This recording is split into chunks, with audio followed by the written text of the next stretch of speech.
Hai, saya Nanda. Hola, saya Yeni.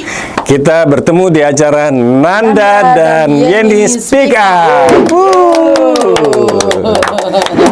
Gimana ya? Apa kabar? Sehat-sehat? Kabar baik, gimana juga Mas? Baik. Kita mau ngapain nih bikin podcast nih? Nah, ini Mas. Kayaknya memang harus kita ini berinteraksi nih kayak dengan masyarakat melalui digital ini. Gitu ya. Eranya udah begitu ya. Eranya udah begitu. Jadi, kita mau bahas apa ini ke depannya, Mas? Gini. Kita kan bikin podcast. Kita pakaiin nama Speak Up ya? Iya, Speak Up. Speak Up artinya kita akan berbicara secara apa nih? Secara virtual. Secara kritis ya? Yes. Terus apa lagi? Tentunya pakai basis data dong. Ya, basis data lah. Terus kemudian bicara ke aspek sosial politik. Oh, boleh. Terus, boleh. Ekonomi oke dong. Sosial budaya juga lah, gitu. Seni budaya, maaf, bukan sosial budaya. Seni budaya. Oh, jangan lupa, anak muda sekarang juga harus tahu sejarah. Oh iya. Jadi kita boleh ngomong sejarah nanti. Kita panggil narasumber gitu kan. Jadi saya masih ingat itu apa yang katakan Bung Karno, jas merah, jangan sampai melupakan sejarah. Iya. Karena sejarah adalah pondasi dalam membangun negeri.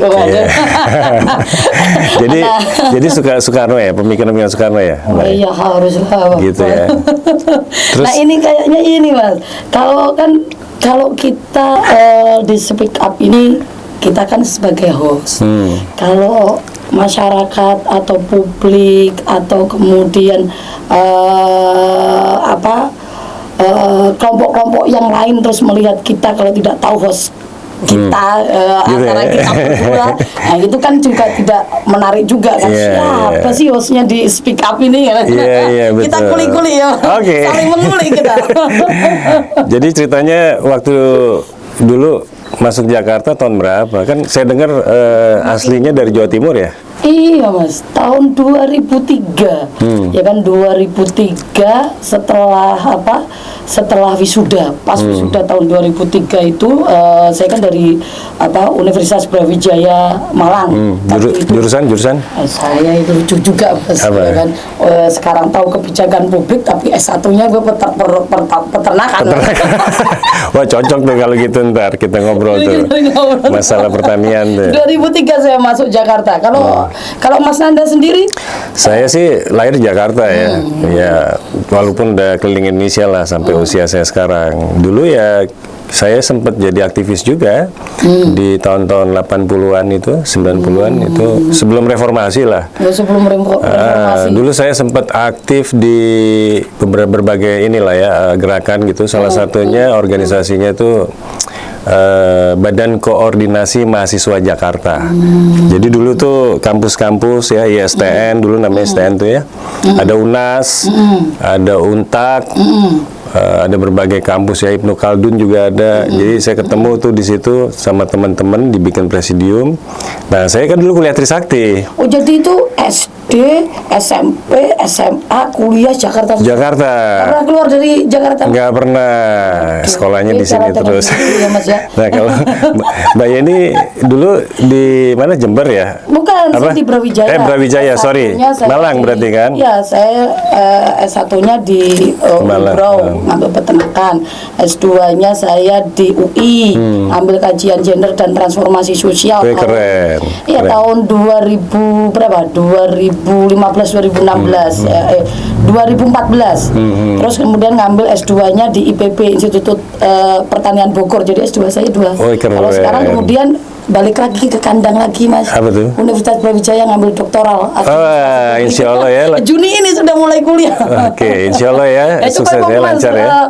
Paling tidak sampaikan lah kira-kira istilahnya pengalaman dari sekolahnya Mas Nanda lah, ya kan. Paling tidak biar teman-teman tahu lah di sana ini siapa sih Mas Nanda sebenarnya. Kalau dulu dibilang gembel politik ya.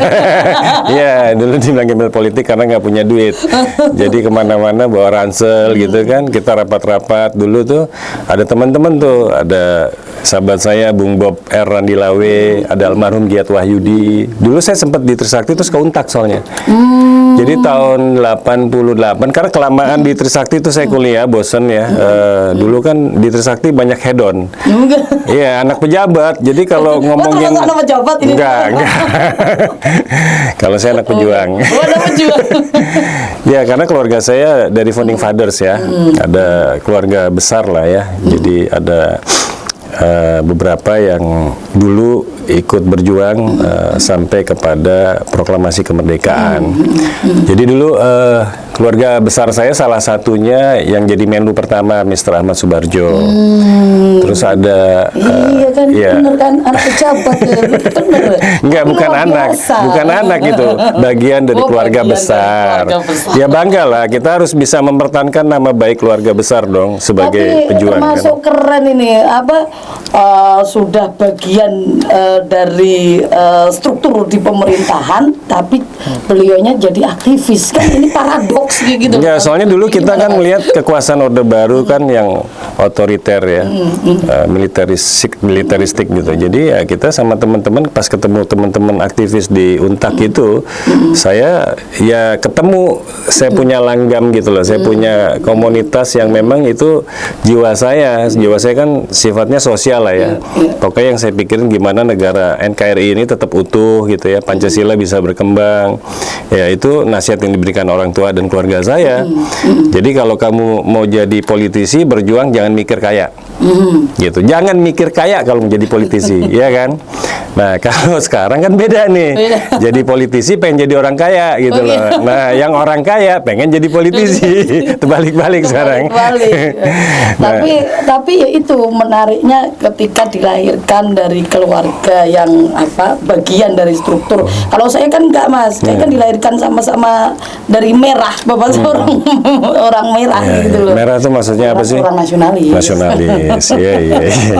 Soalnya konotasinya kan persepsi orang bisa beda nih.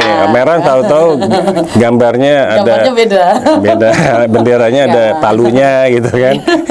orang sama ada celuritnya. Nasionalis. Iya, jadi kan kalau dulu saya kan masuk kuliah kan langsung terjun ke gerakan mahasiswa. Jadi jadi aktivis itu ketika saya masuk kuliah tahun 99 gitu di Unibrau. Tapi sebelumnya waktu zaman SMA itu udah dicekokin buku-bukunya Bung Karno saya.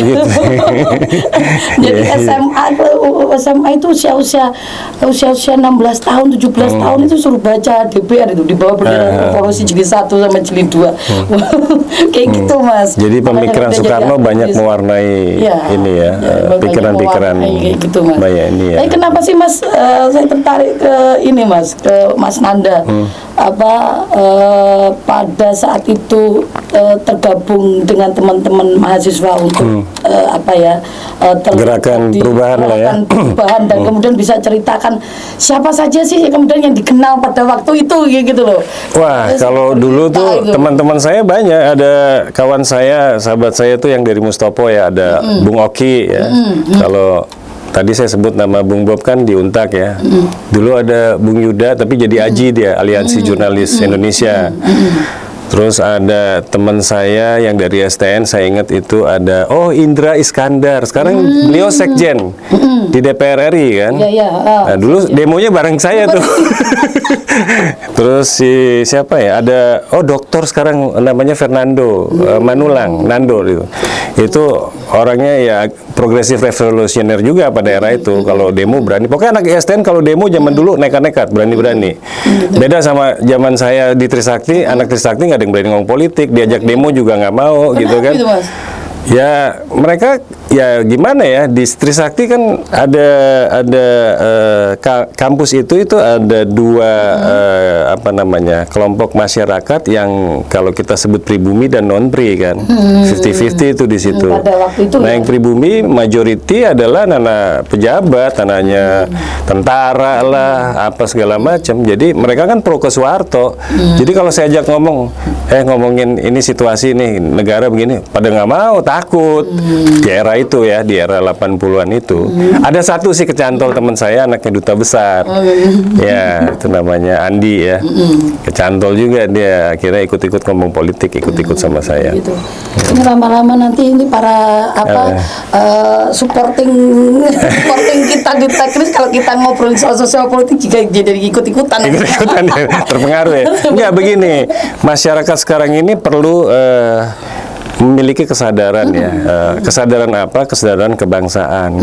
Kesadaran kita berpolitik itu bukan berarti kita ikut-ikut politik praktis, tidak. Tapi bahwa kita ini bagaimana membangun sebuah pemikiran agar masyarakat itu bisa menjadi sebuah masyarakat yang berdaulat, rakyat yang berdaulat. Kalau sekarang ini kan kita melihat ya situasinya berbeda ya dari cita-cita proklamasi gitu loh. Dari perubahan Undang-Undang Dasar di amandemen juga udah ada banyak perubahan gitu ya. Betul. Jadi sepertinya kita nggak tahu nih arah bangsa kita mau kemana sih gitu. Ya kan, makanya kita bikin podcast Speak Up ini kan. Makanya ya kan, Speak Up ini kan nanti kita mau bicara banyak hal kan, betul nggak? Betul. Makanya saya masih teringat ya sebuah kalimat yang dituangkan dalam sebuah buku bahwa oleh Bung Karno ya, pemikiran Bung Karno, kemerdekaan itu adalah jembatan. Betul.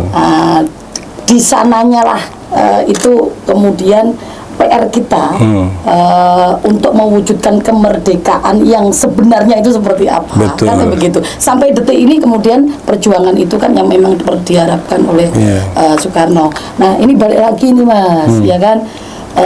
Yang teman-teman ini sudah harus tahu lah, Mas Nanda,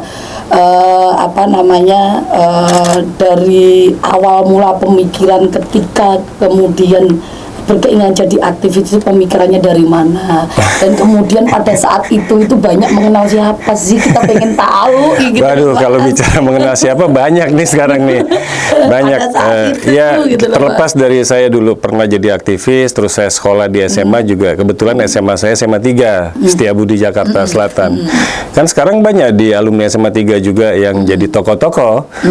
Ada Rahmat Gobel, ada Erick Thohir jadi menteri gitu, belum dirut RSCM, terus dirut ya beberapa BUMN juga banyak lah ya, banyak banget itu. Artinya saya nggak bisa sebut satu-satu di sini, namun teman-teman aktivis saya juga yang kemudian jadi anggota dewan gitu atau menteri ya juga banyak ya. Salah satunya inilah si yang dulu pernah main ke kantor saya zaman-zaman mereka mau caleg. Itu ada Diana Pitupulu, Masinton, ya kan? Terus ya nggak enak kalau sebut semuanya kan. Yang jelas yang orang suka lihat di TV itu ya dua orang itu ya, dia sama Masinton tuh dulu pernah. Oh, ada teman saya yang di Gerindra, si Desmond pernah juga ke kantor saya. Desmond. Kalau cerita kedekatan dengan tokoh-tokoh elit atau para pemimpin sebelumnya gimana? Ada nggak ceritanya yang menarik? Yang saya tahu di keluarga saya itu ya, dari zaman dulu itu keluarga saya ada yang pemikirannya ikut Soekarno, ada yang ikut Syahrir, ada yang ikut Tan Malaka gitu kan, di zaman era itu kakek-kakek saya tuh, kakek buyut. Kalau saya nih, saya pakai baju Soekarno kita. Untung tadi karena kita bisa sama. Jadi di sini kan Soekarno ini yang saya senang pemikirannya itu ketika dia bicara masalah to build the world anew, ya kan, membangun dunia baru. Nah, maksudnya Pancasila ini menjadi satu pemikiran ya, azas filosofi dasar dari tatanan dunia ini secara global. Ini kan sekarang Pancasila aja di Indonesia kan sekarang udah ada yang mencoba untuk memporak-porandakan gitu. Makanya kita kan speak up nih dalam rangka itu kan, supaya anasir-anasir yang anti Pancasila ini khilafah itu nggak boleh ada di negeri ini, nggak boleh ada. Sebagai pengagum Bung Karno pernah nggak memiliki kedekatan pertemanan atau partner diskus dengan putri atau putranya Pak Bung Karno? Bisa lah. Ya, saya sih kenal sama dulu yang suka saya ngobrol sama Mbak Sukma Wati ya, di era Pak Harto dulu ya, kita sama-sama bergerak kan. Terus satu waktu saya sebelum peristiwa 27 Juli, waktu itu saya kenal sama almarhum Om Taufik, saya panggilnya, karena sahabat papa saya. Itu ketemulah di Kebagusan sama Ibu Megawati. Kemudian pada saat itu saya bicara di rumahnya beliau, yang bicara ya saya sama beliau, Ibu Megawati.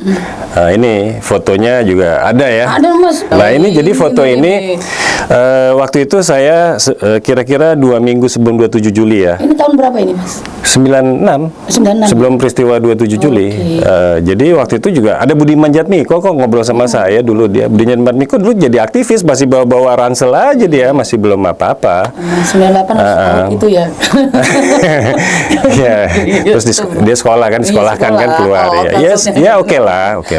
Itu junior saya juga kan. Waktu zaman Rode saya ketemu dia kok di Jogja tuh kan, zaman di Rode dulu. Nah, terus waktu saya pidato, terus Ibu Mega pidato, kita juga, saya waktu itu menyerahkan ada jadi ya ini sih orang percaya nggak percaya ya, namanya kita negeri Nusantara ini kan. Jadi ada yang mengamanahkan lah untuk ibu dari papa saya sebenarnya. Papa saya dianggap orang spiritual, diberikan itu ada semacam kayak banteng gitu, di atasnya ada wanita bawa cambuk. Nah itu penemuan di, kalau nggak salah di Jawa Tengah itu ya, ada dikasih sama orang spiritual. Sama ada semacam tusuk konde gitu, kayak ratu tuh kerajaan kan pakai tusuk konde kan. Tusuk konde di nah itu kayak sanggul. betul. Gelungan. Nah, dulu waktu saya bawa itu kasih ke beliau, itu amanahnya dan pesannya supaya diberikan dan apa namanya, insya Allah dengan memegang itu gitu, menurut orang tua yang spiritual itu, Ibu Mega akan terus naik dan bisa menjadi presiden di Republik ini. Dan terbukti kan, ya? 96 kan, reformasi, terbukti jadi presiden. Gitu. Tapi saya sih ya udah habis selesai itu saya back to basic. Nah, itu ada foto Gus Dur. Nah, ini Gus Dur waktu zaman saya waktu itu ada komunikasi ya, hubungan-hubungan sama beliau. Karena juga saya banyak belajar tentang pikiran-pikirannya beliau. Itu salah satu tokoh yang saya kagumi lah, selain Soekarno ya, itu adalah Gus Dur. Gitu. Jadi ada kesempatan berapa kali kita diskusi. Satu waktu ke rumahnya tuh yang di Ciganjur, terus kita foto bareng. Terus waktu ada satu event tertentu lah yang saya nggak bisa cerita ya, mohon maaf ya. Tapi kita tahu banyak lah tentang Republik ini. Gitu. Bagaimana skenario global ya, supaya negara ini bisa terjadi kehancuran dan sebagainya, kita tahu banyak. Nah, jangan ngulik aku terus dong. Aku juga mau tahu kamu tuh gimana. Gimana apanya nih, Mas? Ya, perjalanan kamu sebagai aktivis, terus sampai kamu hari ini siapa-siapa aja teman-teman yang jadi mungkin tokoh-tokoh juga, gitu kan? Iya, Mas. Saya kan sebenarnya ini kan nggak generasi yang di tengah ya, muda juga enggak, tua banget juga enggak. Jadi aktivis tadi seperti yang saya sampaikan, itu kan tahun 99 saya masuk di Gerakan Mahasiswa Nasional Indonesia. Nah pada saat itu ya struktur itu kan berjenjang saya dari dari fakultas, kemudian jadi salah satu bagian di struktur di cabang Malang. Nah tahun 2003 itu hijrahlah ke ke Jakarta. Tapi ceritanya menarik itu dari hijrah ke Jakarta, Mas. Saya itu dulu itu kan nggak pernah diperbolehkan sama bapak sebenarnya hijrah ke Jakarta. Jadi kabur waktu itu? Kabur, Mas, saya, Mas. Waduh, ya kan, berani juga HP ya? saya itu dulu. Gitu ya? Jual HP poni-poni harga 800, saya minggat kan kayak gitu. Ya kan nggak diperbolehkan sama bapak. Suruh saya jadi PNS. Kan bapak saya itu dulu kan selain pengajar di Brawijaya dulu. Oh, dosen dulu. Dulu kan bapak saya itu kan salah satu 10 tim penegrian di Brawijaya dulu kan Kota Praja, Mas. Ya kan, Kota Praja jadi Universitas Brawijaya. Bapak saya salah satunya yang menegrikan itu. Nah, ya beliau ini kan kelompok-kelompok nasionalis lah ya, tahun-tahun 65 sampai 70 ini kan orang-orang kelompok nasionalis ini kan jadi apa ya, dari daftar pencarian kan, dikejar-kejar dulu zaman Pak Harto. Di Malang terus hijrah lah ke Kediri. Di Kediri jadi PNS. Oh gitu. Jadi PNS yaitu di Karisidenan, Mas. Karisidenan. Jadi pegang kabak pemerintahan. Selain itu juga kemudian bikin yayasan Universitas Kediri. Keluarga berapa orang sih? Wah, keluarga saya banyak. Nomor berapa nih Mbak Yeni? Di keluarga kakak adik anak? Ada 7. 7. Ya, Mbak Yeni nomor 6. Nomor 6 ya. Nomor 6. Nomor 6 berani kabur ke Jakarta ya? Berani. Umur masih usia berapa tuh? Saya usia 23 itu. 23 tahun. Terus kemudian saya terdampar di Pulau Gadung. Ya kan? Jadi ngasong itu selama 3 bulan saya. Aryon Pulau Gadung, Pulau Gadung. Apa yang diasong? Apa? Koran. Oh ya? Terus yang jualan guntingan pita gitu, sama apa itu namanya peniti. Tapi itu waktu itu sambil kuliah lagi S2 atau belum? Belum. Masih panjang perjalanan itu. Ya, jadi gelandangan bener di Jakarta. Yang mikirnya kan saya di Jakarta. Jadi ini benar-benar tulen yang disebut aktif gembel benar-benar nih aktivis kan dari sana kan datang ke Jakarta sebagai bawa background aktivis di Jawa Timur itu kan. Nggak dikasih modal kan apa-apa, nggak dikasih sangu apapun, ya udah jual poli-poli pergi ke Jakarta. Tapi waktu jadi aktivis itu kan kalau saya eranya dulu pengen ada perubahan ya zaman Pak Harto kan sampai terjadi reformasi. Kalau tahun 99 dulu apa motivasinya, gerakannya? 99 itu kan saya kan ini ya. Isu-isu apa yang kuat yang membuat jadi tertarik jadi aktivis gitu? Sebenarnya bukan berangkat dari isu ya, tapi dari pemikiran Bung Karno, bicara soal ketertindasan, bicara soal kesenjangan, bicara soal kemiskinan, ya gitu kan, bicara bahwa bagaimana mewujudkan kemerdekaan ketika setelah Indonesia merdeka, ya kan? Di sana udah tahu belum Pak Jokowi ngeluarin instruksi presiden yang tanggal 8 Juni tentang percepatan untuk supaya kemiskinan ini bisa diangkat. Iya, itu jadi bicara soal ini, kemiskinan ekstrim itu kan. Jadi itu salah satu dulu tuh diperjuangkan untuk rakyat ini jangan miskin lah gitu ya. Ya jadi kan muatan-muatan pemikiran padahal saya itu dari karya-karya Bung Karno soal marhenisme itu ya. Padahal waktu berjuang itu memperjuangkan rakyat yang miskin, padahal dulu juga di Jakarta jadi rakyat jelata bener-bener. Mikir di sini miskin. Ya itu habis ikut di organisasi apa di Jakarta waktu itu? Setelah itu ya Mas ya, setelah gelandang gitu kan, istilahnya gelandang. Jadi tukang asong itu 3 bulan ya nempel-nempel di kawan-kawan, karena kan dulu waktu di Malang itu bukan hanya internal di Gerakan Mahasiswa Nasional Indonesia. Saya kan interaksinya dengan teman-teman di GMI. GMI jadi. GMI saya. Interaksi saya juga dengan teman HMI, Himpunan Mahasiswa Islam, dengan PMII kan kayak gitu. Nah, ketemulah dengan kawan-kawan yang tergabung di Koalisi Anti Hutang, Mas. Saya ditarik di situ. Karena di waktu kuliah dulu kan selain saya kuliah kan saya menyenangi di lembaga kajian, jadi kebijakan publik, jadi penelitian, riset dan sebagainya. Makanya kenapa sempat jadi researcher ya ini? Iya, jadi muatan-muatan pemikiran saya soal kebijakan politik, kebijakan publik itu ada bukan karena background saya dari peternakan, tapi karena saya interaksi di organ-organ yang lain. Nah, itulah yang membawa saya kemudian tergabung menjadi aktivis NGO, non-government organization. Jadi yang dibilang LSM lah, Mas. Terus dulu di Fitra ya dulu ya? Ya, saya di Koalisi Anti Utang itu sampai cuma 6 bulan. Biar anak muda yang generasi baru tahu Fitra itu apa? Iya. Nah, panjangannya.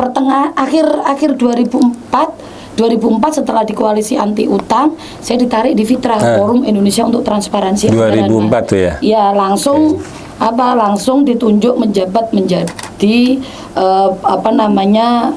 koordinator kajian keuangan negara. Kayak gitu. Berapa lama di Fitra? Dari tahun 2004 sampai 2018, Mas. Dan Jadi tadi kan biar teman-teman semua yang nonton kita tahu panjangan fitranya Forum Indonesia untuk Transparansi Anggaran, di mana Forum Indonesia untuk Transparansi Anggaran itu mempunyai visi gerakan sosial.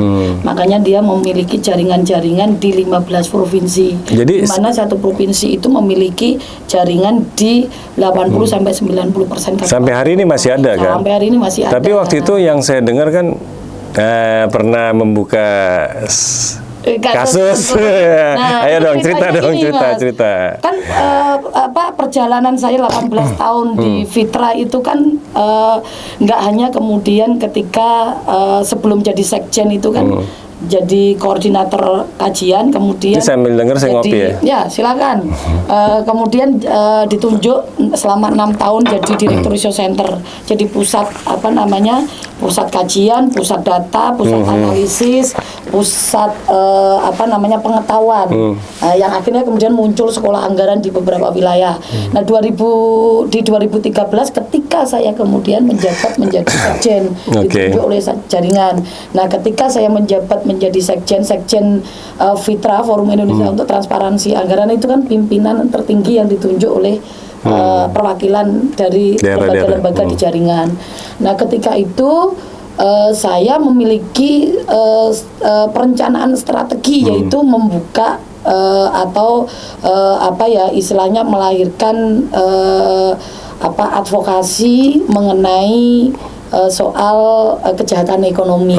Makanya pada saat kepemimpinan saya bicara bagaimana mendorong soal transparansi akuntabilitas dalam pengelolaan BUMN. Jadi kalau mencium sesuatu nih misalnya, wah ini kayaknya ada yang nggak beres nih, langsung diinvestigasi tuh.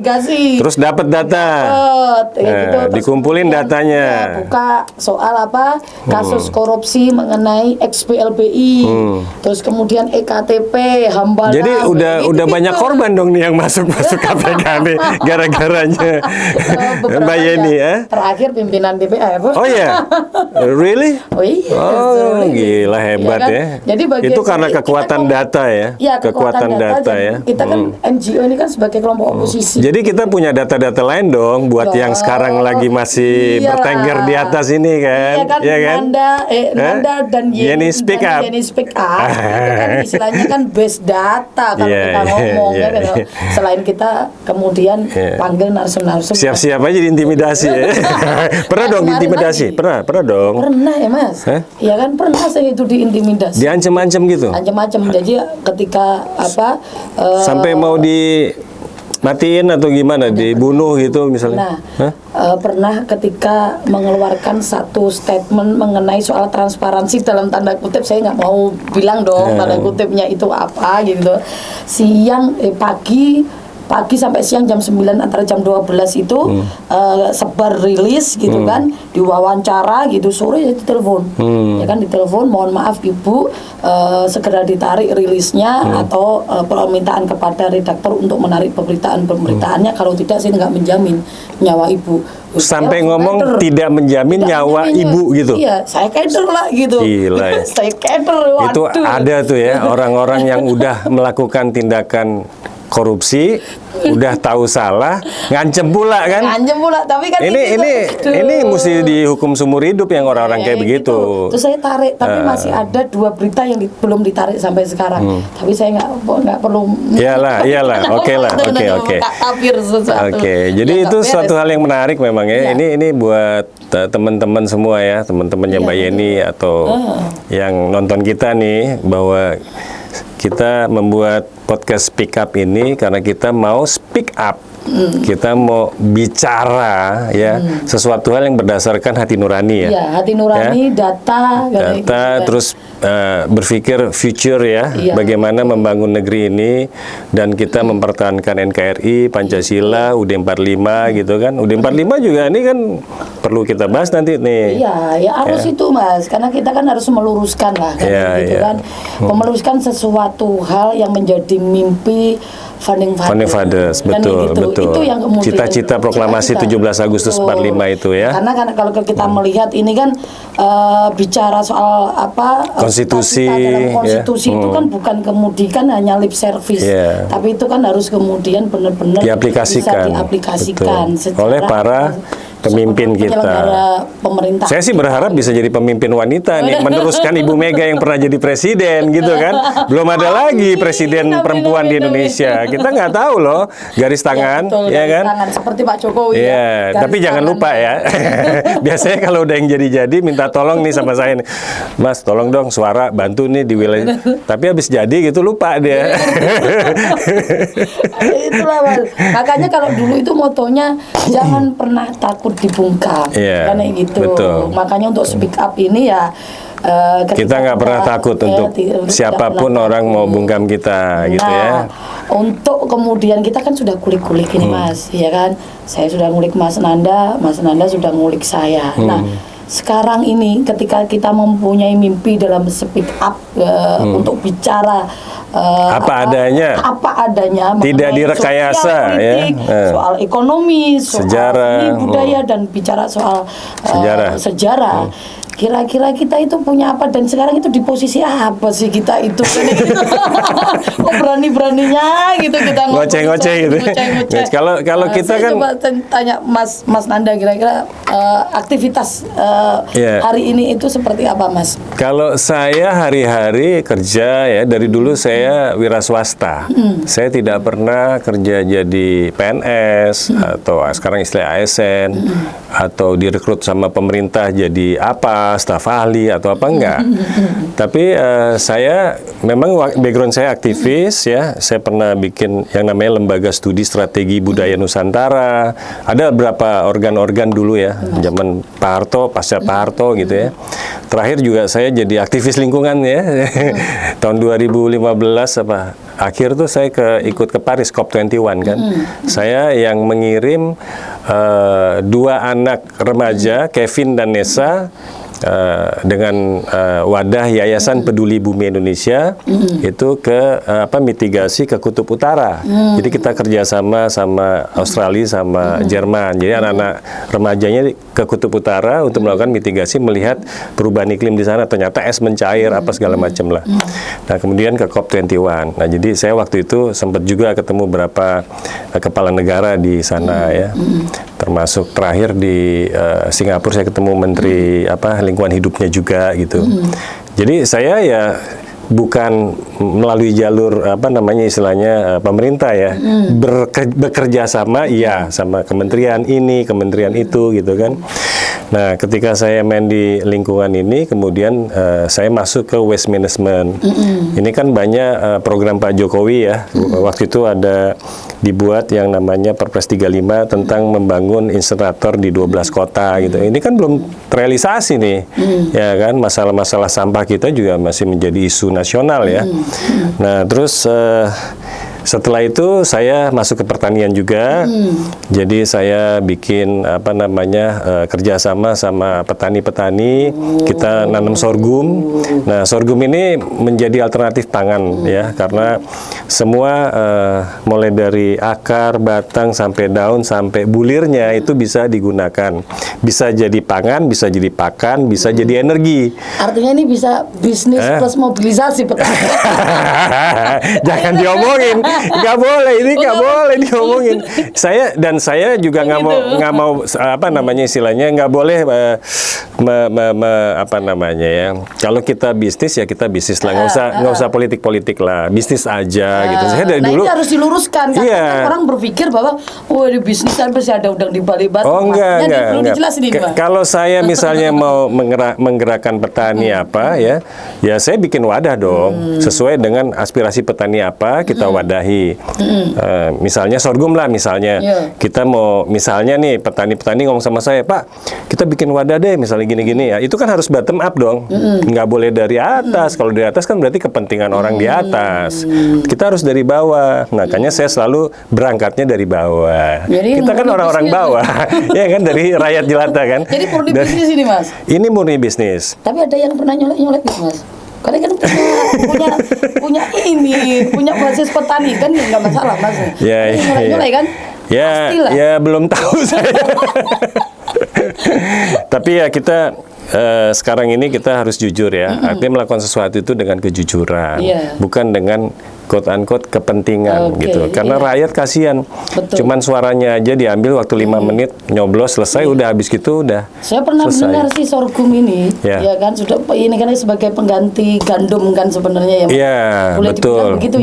Bisa karena bisa jadi tepung dia. Itu di non berapa gluten wilayah ya. Mas yang dimiliki? Ya kita jaringannya seluruh Indonesia, tapi yang saya fokuskan di Jawa Barat karena Jawa Barat itu kan kita tahu lah ya, ada satu gerakan ya Islam yang ekstrim itu kan banyak di Jawa Barat gitu loh.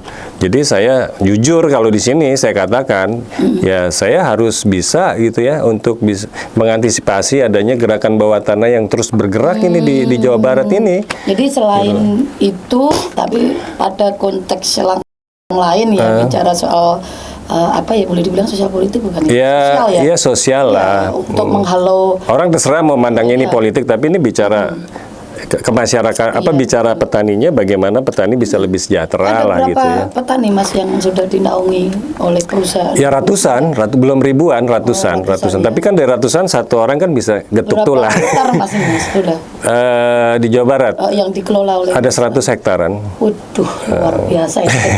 Kita ya. Kapan Mas saya itu dicolek Mas?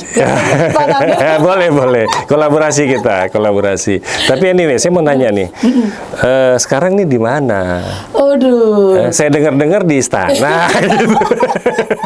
Aduh. Jadi Ini dulu ceritanya dulu banyak, relawan Mas. juga kan? Relawan kan? Belum Mas. Oh, belum. Masa. 2018 itu saya Kita itu kan- relawan nih sama-sama nih. Iya, saya sama relawan itu. Tapi kan relawannya barusan aja sama. oke. Nah, 2018 itu saya udah nggak di Fitra. Ya jadi 5 tahun saya menjadi sekjen. Walaupun perjalanannya sudah sekitar 17 tahun, 18 tahun lah pengalaman saya untuk jadi aktivis di NGO. Nah, itu move pada saat itu ditawarin untuk masuk caleg. Oke. Pada waktu itu oke lah. Jadi dari kelompok NGO. Jadi ada space untuk kelompok NGO. Jadi Di mana calegnya? Hah? Di mana? Semua satu. Pak Kan ini ngaco itu. partai apa nih? Warna bendera Dari hijau, merah, apa dari merah. kuning? Oh merah. Dari merah. PDI, PDI PDI Perjuangan. Perjuangan waktu Oke. itu. Nah, ditawari ada space untuk kelompok NGO. Jadi saya kan bukan anggota dari PDI Perjuangan. Nah, waktu itu gagal lah kayak gitu. Tapi Ya, di kita PDI tahu ada lah. merah muda, merah tua. Ada merahnya merah mana nih? Ada yang merah tua, ada yang merah muda, Sama ya kan? aja lah, Ada saya di merah tengah-tengah keping-pingan. aja. Saya di tengah-tengah aja lah, bukan muda, bukan Iya, tua, iya, gitu, iya. tengah-tengah gitu. Oke. Sama lah, saya di generasi yang bukan yang muda banget, Iya, tua iya. banget. Nah, terus habis gitu? Nah, habis itu lepas itu baru kemudian 2019 tiba-tiba saya ditawarin untuk masuk ke staf kepresidenan di kantor staf presiden. Oh, berarti sekarang membantu. Iya, 2020 awal langsung kemudian masuk di kedeputian 2. Kedeputian 2 di itu soal kantor staf presiden. Kastafnya Pak Muldoko. Iya, betul. Jadi membuat apa nih yang dikerjakan apa nih? Ya, kalau di kedeputian 2 itu mengawal gini, kalau KSP itu kan sebenarnya kan diberi kewenangan sebagai pengendali pembangunan nasional, ya kan, the bottlenecking lah. Jadi kalau ada urusan yang tidak selesai di lapangan, baru kita turun, gitu kan, panggil kementerian lembaga, kayak gitu-gitu. Nah, saya di kedeputian 2 itu mengawal di kesehatan. Kesehatan itu bicara soal stunting, Oke. terus kesehatan ibu anak, terus kemudian pengendalian soal tuberkulosis. Ngomong-ngomong Terus, stunting, sorry saya potong. Kemarin saya ngomong sama salah satu direktur di Kementan ya, direktur PPHTP namanya, pengelolaan, pemasaran, tanaman itu, sorghum, kita bicara sorghum ya. Iya. Jadi ada program nih, kan banyak stunting nih di satu wilayah di Jawa Barat ini, apa namanya? Itu udah dikoordinasikan nih, mau bikin beras sorghum apa gitu, makanan yang sorghum buat stunting. Udah digalakan, udah apa, toto nggak jadi dibeli. Ini kan suatu hal yang inilah, pemerintah ini kadang-kadang koordinasi antar apa, ego sektoralnya kuat banget gitu loh. Ego sektoral memang kuat, makanya kenapa masalah anggaran juga. Iya, KSP diberi kewenangan seperti itu kan, Mas. Kalau soal ini kan soal diversifikasi pangan, iya. Ya kan, diversifikasi pangan yang kemudian diarahkan pada potensi pangan, kayak gitu kan. Hanya saja itu kan terhambatnya kan pada persoalan pengadaan barang dan jasa, ya kan. Nah itu tadi ego sektoral itu bisa kok kemudian diatasi dengan hal yang lebih teknis. Jadi kalau urusan sama kementerian sama siapa aja kementerian yang terkait kalau di Kedeputian 2 itu kan selain bicara soal kesehatan, soal kesehatan tadi, stunting itu kan ada 17 kementerian, Mas. Ya kan, karena kan ada program apa namanya, sensitif sama spesifik program. Spesifik itu dengan teman-teman Kemenkes, yang sensitif itu dengan PUPR, dengan Kementan, dengan kemudian BKKBN, Kemendagri dan lain Tapi ngomong-ngomong, sorry saya potong. Kan dulu relawan, saya juga relawan. Saya dulu sama teman-teman alumni kan bikin alumni SMA Jakarta Bersatu. Saya ketuanya. Terus kita bikin acara di Istora, selesai. Itu kan. Tapi habis selesai itu, ya orang mau gimana terserah deh. Saya sih orangnya nggak pusingkan kok. Karena saya nggak pernah mandat jabatan apa, nggak pernah. Dari 2000 Pak Jokowi masuk ke Jakarta jadi gubernur, terus masuk jadi capres pertama, terus yang kedua, ya saya ikut terus. Saya dengan cara-cara saya gitu ya, bagaimana supaya yang saya tokohkan yang namanya Pak Jokowi ini bisa jadi someone gitu, jadi pemimpin di negeri ini, dan terbukti kan gebrakan-gebrakannya kan. Tapi saya nggak pernah pusing. Terus kok nggak jadi loh? Banyak yang nanya sih kalau ini kan jadi kan gitu.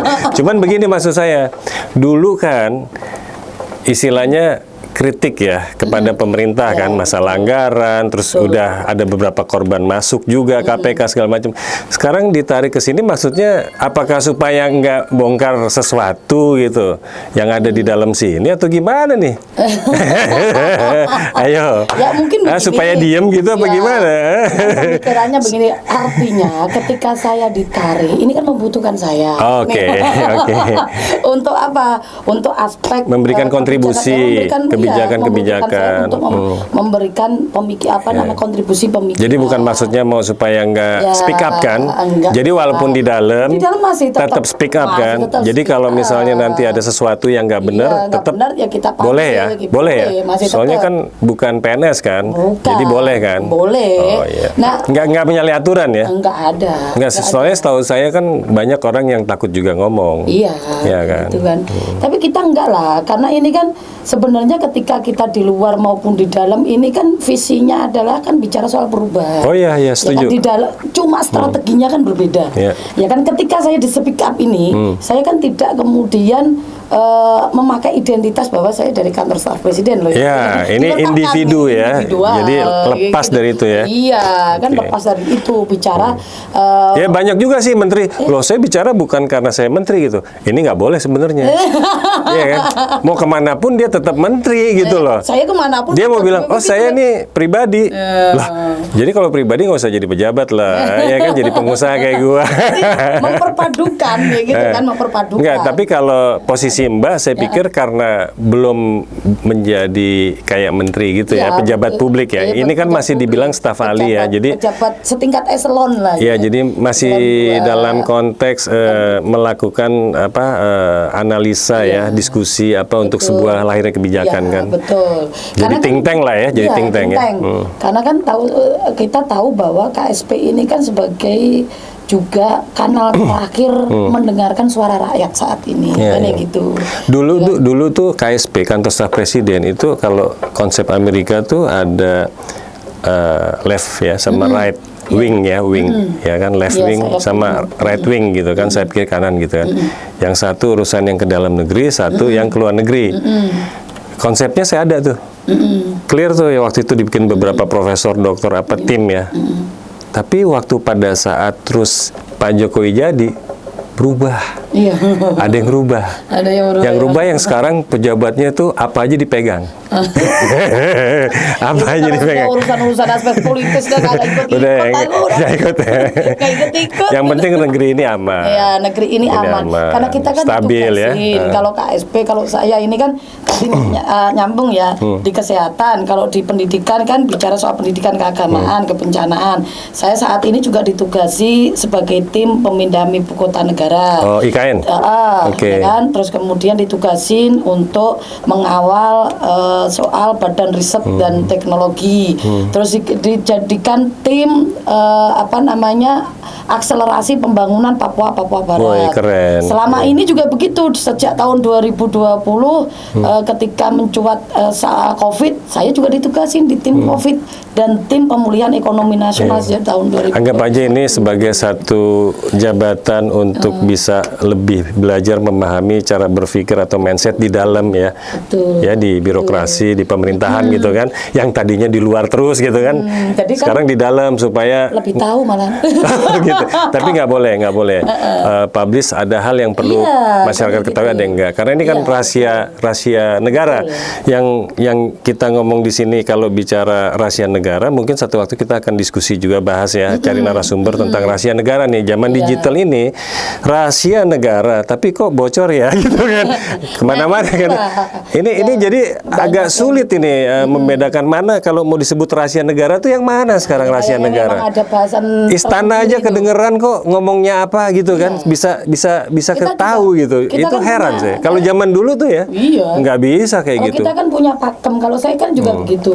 Karena kami atau saya pun ditugasin untuk mengawal janjinya Bapak Presiden yang tertuang di dalam RPJMN, Rencana Pembangunan Jangka Menengah Sampai 2045 Nasional, itu. sampai 2024. Oh, 24. Ketika periode Bapak Jokowi berakhir, ya tugas saya mengawal gitu. Oh, oke. Ya kan? Makanya kalau kita nanti next ya.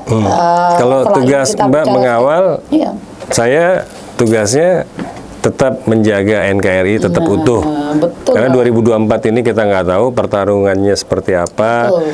Yang penting saya berharap kita ya bisa membuat satu kondisi yang lebih baik lah ya. Siapapun nanti ya. Makanya kan kayaknya menarik jadi. juga dari arus bawah sama dari arus Ya, ya. arus bawah, arus Nah, atas. kita ada di tengah. Ya gitu. Kita bisa ke bawah gitu. Arus Iya. bawah dan arus atas Ya, kayak gitu. sama kayak waktu 2014 saya bikin Relawan Bersatu, wah dihajar, termasuk Budiman hajar saya, kurang ajar kan dia nggak ngerti gitu loh, apa yang dimaksud dengan pujian saya waktu itu, sampai Erik Sutarduga telepon saya, Mas nih gimana kok gitu, yang hadir waktu siapa? Panglima TNI namanya Pak Muldoko sama Pak Suparman, Kapolri, jadi saya mempertemukan relawan dukung Prabowo sama saya kan, wah itu sangat-sangat luar biasa ya, saya dihajar.